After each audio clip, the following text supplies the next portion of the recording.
L'Angleterre s'en sort in extremis pendant que l'Espagne déroule face à la Géorgie. C'est le programme d'Ordre de l'épisode 15. Bonsoir à tous et bienvenue sur Balle au pied. Très content de vous retrouver pour ce nouvel épisode d'Euroday avec la suite des huitièmes de finale.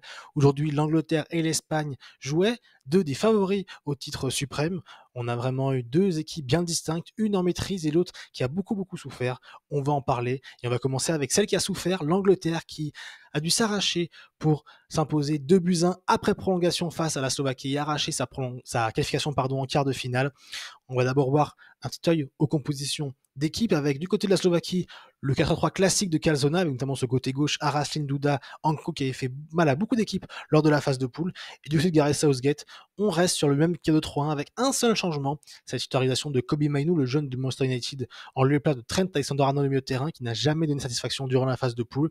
Sinon, on n'a aucun changement. La même défense, Trippier, Gay, Stones, Walker, qui a beaucoup souffert aujourd'hui. À l'image des 25 premières minutes, on va avoir des Slovaques qui vont venir jouer haut pour empêcher la relance anglaise, qui ne va jamais réussir à trouver, on va dire, des circuits de passe intéressants, une construction offensive. Ça a souvent été un petit peu, j'ai envie de dire, de l'exploit individuel qui était cherché par les Anglais, alors que les Slovaques, eux, ont un jeu rodé, un milieu de terrain, notamment porté par Lobotka, qui a été sensationnel aujourd'hui, et un côté gauche, notamment Anko et Racine, qui ont une magnifique relation technique. Racine qui, plusieurs fois, est trouvé par Anko en profondeur dans le dos de Walker, une défense qui était aux abois anglaises vraiment aujourd'hui.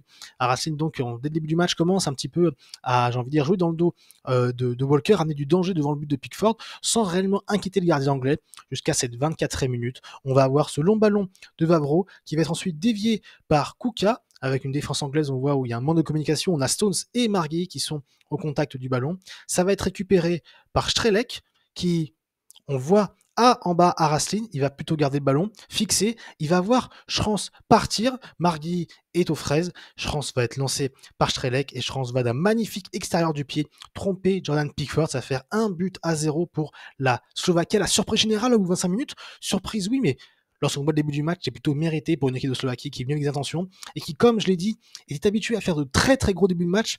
On l'a vu face à la Belgique, on l'a vu face à la Roumanie également, le troisième match de poule. C'est donc pas étonnant de voir une équipe de Slovaquie aussi impressionnante et qui met à mal cette équipe d'Angleterre en plein doute, qui n'a aucune certitude dans le jeu. À l'image ici de ce ballon, on va avoir, regardez ce duel aérien, on a Margui et Stones qui ont chacun leur joueur. Margui va venir sur le joueur de Stones en laissant complètement Schranz. Déjà, première erreur. Le duel va être perdu, ça va arriver sur Strelec.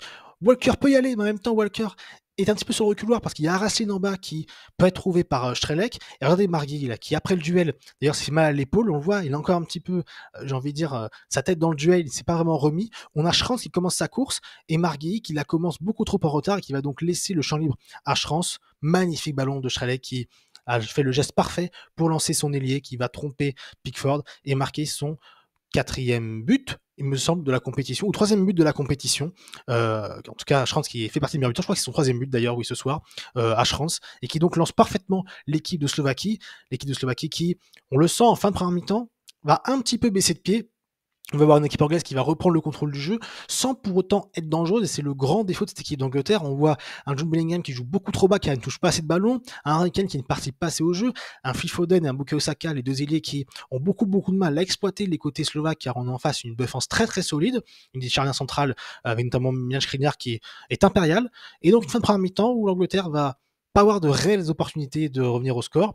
L'Angleterre va donc inquiéter, à l'image de cette tête de Declan Rice qui peut-être a été encore une fois vraiment pas bon aujourd'hui, Declan Rice qui est rayonnant dans ce double pivot du côté d'Arsenal et qui là, avec Kobbie Mainoo, aussi bien qu'avec Arnold et Gallagher d'ailleurs, n'arrive pas à montrer, à exploiter son plein potentiel. Mais au retour des vestiaires, alors qu'on voit ici l'image de Cole Palmer sur le banc, lui qui avait fait 20 très bonnes minutes face à la Slovénie, et bien là on le voit, il est voilà, il se demande ce qui se passe, pourquoi il ne joue pas alors qu'il y a un Bukayo Saka et un Foden qui ne sont pas bons. Il se pose des questions. À noter qu'il rentrera en cours de match. Mais à la deuxième mi-temps, il commençait avec d'autres intentions par l'équipe d'Angleterre, à l'image de cette action. Au bout de 5 minutes de jeu, on a Bukayo Saka qui cherche Harry Kane en déviation. Il va jouer magnifiquement de son corps pour se mettre sur son pied gauche et décaler à gauche. Alors on ne le voit pas sur l'image, mais il y a Kieran Trippier qui fait un magnifique appel dans le dos de la défense slovaque. Trippier va récupérer le ballon. Là, on peut se dire qu'il pourrait frapper, mais a préféré centrer devant le but pour Phil Foden qui va tromper facilement le but de Dubravka, puisque Dubravka était sorti pour essayer de couvrir un petit peu le côté intérieur pour éviter la frappe de Trippier, et il va magnifiquement finir dans le but vide. Un but partout pour l'Angleterre, sauf que l'arbitre turc de la rencontre siffle un hors-jeu, puisqu'en effet, on le voit ici, Trippier donne le ballon à Foden qui est hors jeu, beaucoup trop en avance, manque de lucidité de la part de l'attaque anglais qui avait déjà marqué un but, il me semble magnifique. En tout cas, c'est une construction anglaise qui avait été magnifique lors du match face à la Slovénie, qui avait été refusée pour hors jeu pareil, il me semble en début de deuxième mi-temps. La rebelote, l'équipe d'Angleterre qui croit revenir au score mais qui n'y arrive pas à cause de cet hors-jeu. Mais on va tout de même voir pendant la deuxième mi-temps une équipe anglaise qui va maîtriser son sujet. Alors, c'est toujours pas flamboyant dans le jeu, mais ça a le mérite d'être dominant. On a une équipe de Slovaquie qui va de plus en plus reculer, qui va réellement souffrir. On va sentir un petit peu cette baisse physique que j'avais évoquée dans mes pronos. D'ailleurs, j'avais été plutôt juste parce que j'avais dit 2-1 pour l'Angleterre et 3-1 pour l'Espagne. Bon, au final, il y a eu 4-1, on le verra juste après. Mais donc, parenthèse finie, on a donc une équipe de Slovaquie qui, après une très grosse première mi-temps, encore une fois, a baissé de pied, ça a failli leur coûter cher face à la Belgique, et ça va leur coûter cher dans ce match, on va le voir plus tard. Mais donc l'Angleterre va pousser sans pour autant réussir vraiment à passer ce verrou. On va avoir à l'heure de jeu une très grosse frayeur côté anglais, un coup franc joué vite par Marguerite. On va avoir ici un John Stones complètement perdu qui ne se préoccupe même pas du ballon. Ça va arriver sur Strelec qui, ni une ni deux sans se poser de questions, va frapper, voyant Jordan Pickford très avancé. Ce ballon va lober Pickford, mais il va longer le poteau du Yad anglais. Grosse situation pour la Slovaquie à l'heure de jeu de passer à 2-0, ce qui aurait totalement changé le match. Mais au contraire, l'équipe d'Angleterre va un petit peu reprendre, j'ai envie de dire, l'avantage du ballon. On va voir beaucoup plus Bellingham réussir à provoquer. On va également voir un Bukayo Saka qui va un petit peu plus se réveiller. Lui qui a fait, je trouve, plutôt un bon match par rapport à Foden qui, je trouve, a été, comme d'habitude, en dedans. Mais c'est normal, ce côté gauche n'est pas fait pour lui. On va avoir l'entrée très rapide de Cole Palmer à la place de Kieran Trippier, un choix très offensif parce qu'évidemment, là c'est un match à élimination directe, les hommes de Gareth Southgate n'ont pas d'autre choix que de s'imposer, en tout cas de revenir au score. On va avoir de nombreuses situations. D'abord, à un quart de la fin, ce magnifique coup franc de Phil Foden déposé sur la tête d'Harry Kane, tout seul au point de penalty, mais sa tête va passer à côté du but de Dubravka. 3 minutes plus tard, on va avoir une énorme frappe de Declan Rice, qui va toucher le poteau de Dubravka. Là, on se dit que l'Angleterre est maudite, que l'Angleterre ne va pas y arriver. C'était sans compter sur Monsieur Jude Bellingham. On est dans le temps additionnel, 94e minute, longue touche de Kyle Walker, déviation de Marguerite. Le ballon est en retrait par rapport à la position de Jude Bellingham, mais l'Anglais va d'un magnifique retourné acrobatique, assez bas certes, mais qui reste tout de même impressionnant, et bien tromper Dubravka à la 95e minute. Jude Bellingham, l'homme providentiel, l'homme clutch du Real Madrid cette saison, et bien là aide son équipe nationale à revenir au score égalisé. Magnifique célébration avec Harry Kane. L'Angleterre se sauve in extremis d'une élimination dès les huitièmes de finale face à la Slovaquie.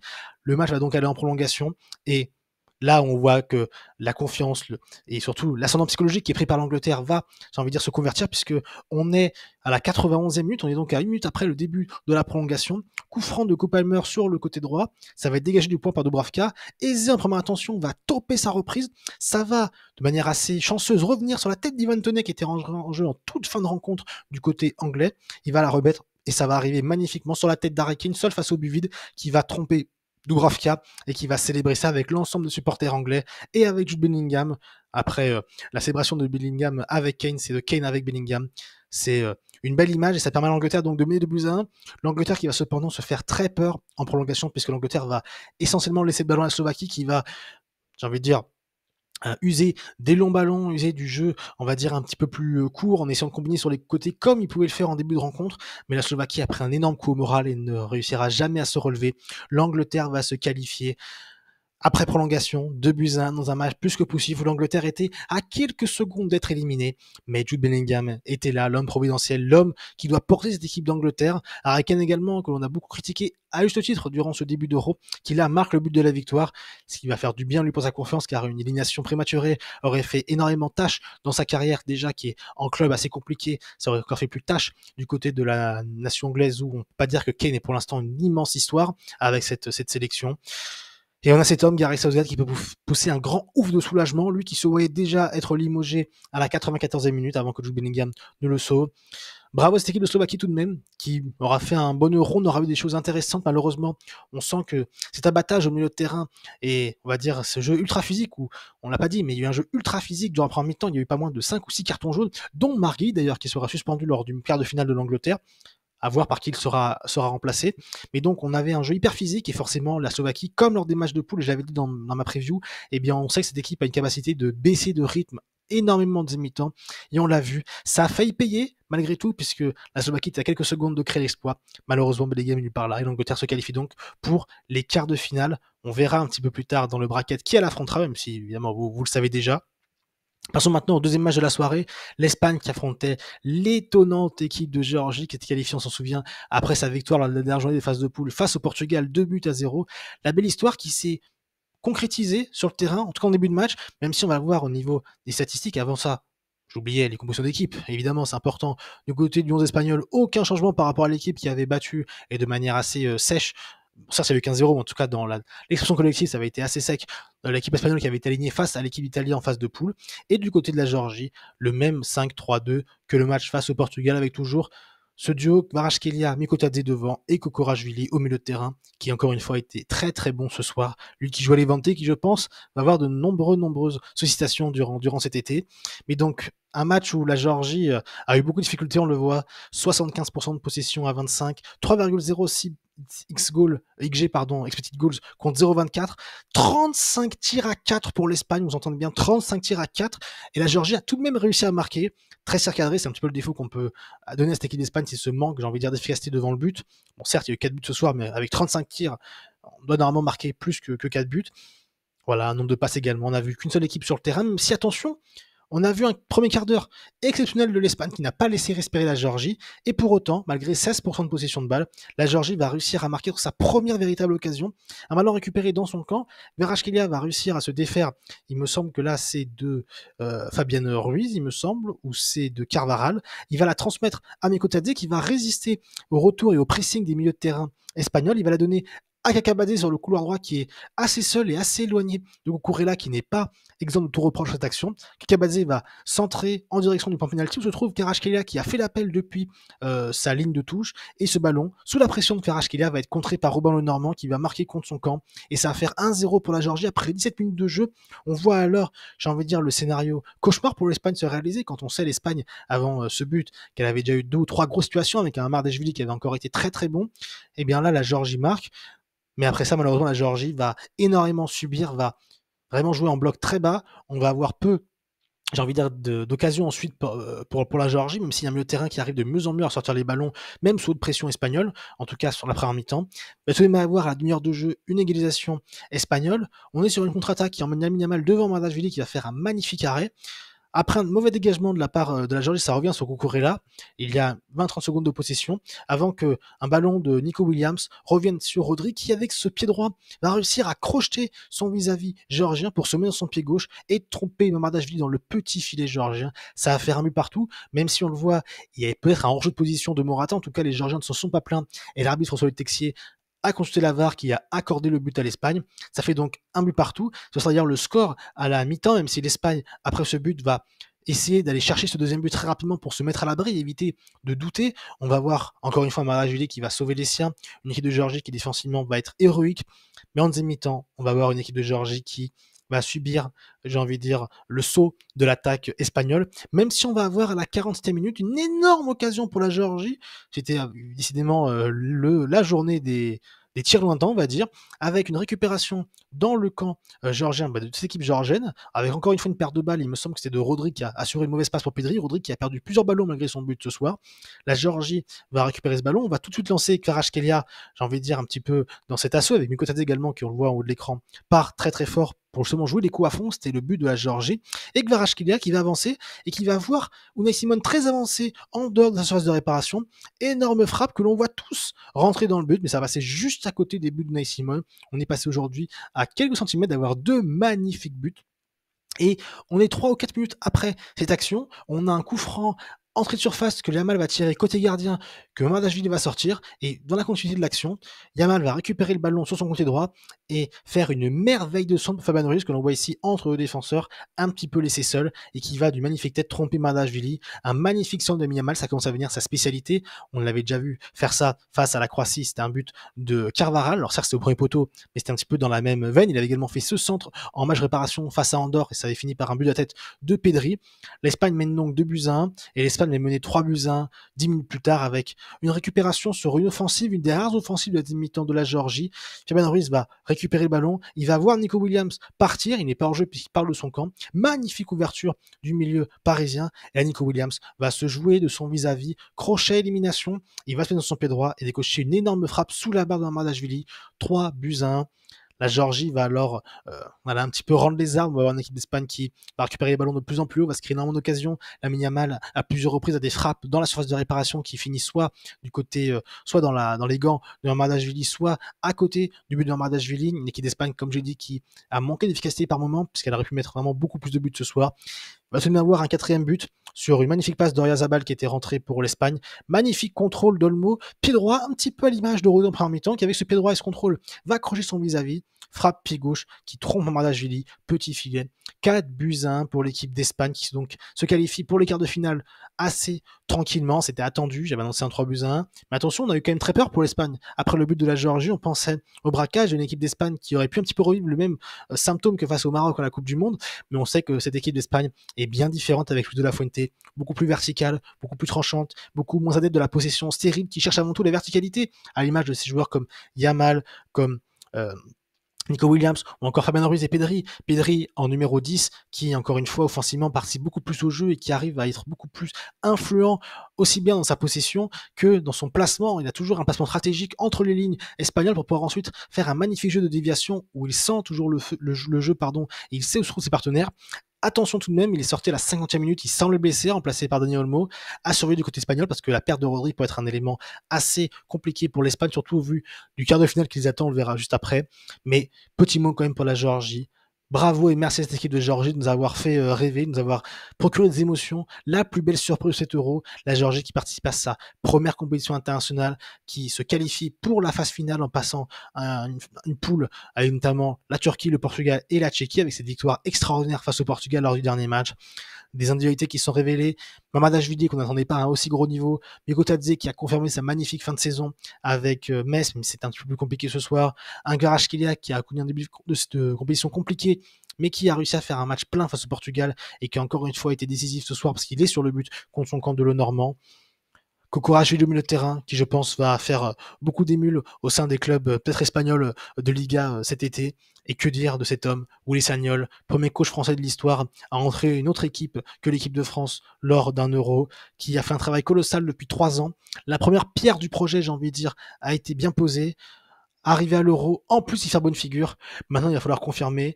La Géorgie est promue en Ligue C, de la Ligue des Nations. Il va y avoir une Coupe du Monde 2026 qui va arriver très vite avec beaucoup plus de quotas, j'ai envie de dire, et de places pour les pays européens, tout comme d'ailleurs l'ensemble des continents, puisqu'on a une Coupe du Monde maintenant à 48 et non plus à 32. Pourquoi pas jouer la carte Coupe du Monde, même si ça va être compliqué, il ne faut pas s'enflammer. Ça reste même une surprise, c'est inattendu que la Géorgie arrive à ce stade de la compétition. Mais bravo à Willy Sagnol qui, avec des idées, un plan de jeu clair, a une organisation où les joueurs savent exactement ce qu'ils doivent faire, eh bien, ça paye, puisque cette équipe de Géorgie a montré beaucoup plus de choses que certaines équipes, comme par exemple la Tchéquie qui a refusé le jeu. Elle, la Géorgie, n'a pas refusé. Elle a fait avec ses armes, elle a bien fait. Elle n'a pas hésité à attaquer. Ça aurait pu lui coûter cher en phase de poule lorsqu'elle veut charger cette égalisation en sortant Mamardashvili sur le corner face à la Turquie, où ils encaissent le troisième but qui peut leur coûter en fin de groupe. On sait avec la différence de but et le meilleur troisième. Mais elle a tout de même fait un match héroïque face au Portugal où elle allait s'imposer 2-0 face à une équipe tout de même avec de grosses armes, même si c'était une équipe B. Et elle a fait ce qu'elle a pu face à l'Espagne, mais face à plus fort que soi, il faut savoir s'incliner. Et je pense que la Géorgie s'est inclinée, mais avec ses armes et avec fierté. Donc bravo à la Géorgie, en espérant qu'on les revoit bientôt au plus haut niveau européen. Parce que vraiment, ça a été une bouffée d'oxygène de voir cette équipe durant 7 euros. Voilà donc ce qu'on peut dire pour les matchs du jour. Du coup, le bracket évolue. L'Espagne qualifiée, Irlande qualifiée. On va donc avoir notre choc des quarts de finale. Espagne-Allemagne, le choc qui était attendu depuis que l'on savait les classements établis. Donc un petit peu comme à quoi ressemblait le bracket, en tout cas dans la partie du haut de tableau. Et en bas, l'Angleterre donc rejoint la Suisse. Ce sera l'affiche du quart de finale le 6 juillet à 18h, l'Angleterre-Suisse. Attention à l'Angleterre, parce que ça a déjà été ric-rac face à la Slovaquie, face à une équipe de Suisse qui a été une des plus belles équipes de l'Euro, qui vient de sortir l'Italie championne d'Europe en titre, face à une équipe d'Angleterre qui, malgré cette victoire, n'a pas de certitude. Peut-être qu'elle aura repris de la confiance, mais n'a pas de certitude. Une équipe de Suisse qui sait ce qu'elle fait. Attention à l'équipe d'Angleterre, mais d'ici là, on aura le temps d'en reparler. Demain, suite des huitièmes de finale avec l'équipe de France qui affronte la Belgique à 18h. J'en ai fait une vidéo preview complète qui est sortie ce midi, donc n'hésitez pas à aller la voir, elle est disponible sur la chaîne. Et à 21h, le Portugal face à la Slovénie. Le Portugal qui devrait s'en sortir, mais attention, l'équipe de Slovénie qui avait fait bonne impression, notamment face à l'Angleterre en phase de poule, et qui avait notamment Benjamin Šeško qui n'a toujours pas marqué lors de cet Euro. Je pense qu'il aura à cœur d'ouvrir son compteur but ce soir. Donc, attention à cette équipe de Slovénie, même si le Portugal semble favori, avec un Cristiano Ronaldo qui aura envie de marquer son premier but lors de cet Euro. Voilà donc ce qu'on pouvait dire pour ce 15e épisode de Road Day. J'espère qu'il vous a plu. Si c'est le cas, le petit like, l'abonnement, le commentaire, vous connaissez la musique. Encore une fois, une belle journée. On était à ça d'avoir l'immense upset de ces huitièmes de finale. Ce ne sera pas pour aujourd'hui. Moi, je persiste à dire que l'upset, je pense que ce sera la Roumanie qui sortira les Pays-Bas. On aura le temps d'en reparler. Il y a encore une journée demain avec l'équipe de France face à la Belgique, le choc de la peur. Voilà. J'espère que l'équipe de France l'emportera et que je serai là pour vous en parler. Parce que j'avoue qu'en tant que supporter français, on peut être un petit peu dans le doute face à une équipe de Belgique qui, elle, n'a rien à perdre puisqu'elle n'est clairement pas favori face à une équipe de France qui, elle, est favori de la compétition depuis le début. Donc ça va être très serré, mais on espère que l'équipe de France va l'emporter. Dites-moi en commentaire ce que vous avez pensé de cette journée. Est-ce que cette équipe d'Angleterre, vous pensez vraiment qu'elle peut aller au bout après le match qu'elle a fait aujourd'hui? Et est-ce que face à la Suisse, est-ce qu'il y a un moyen que l'Angleterre sorte face à la Suisse, face à une équipe très très jolie de Suisse? Dites-le moi en commentaire. Sur ce, moi je vais vous laisser, vous souhaiter une bonne nuit, une bonne soirée, une bonne journée, ce moment me regarder. Et d'ici là, n'oubliez jamais, vive le foot!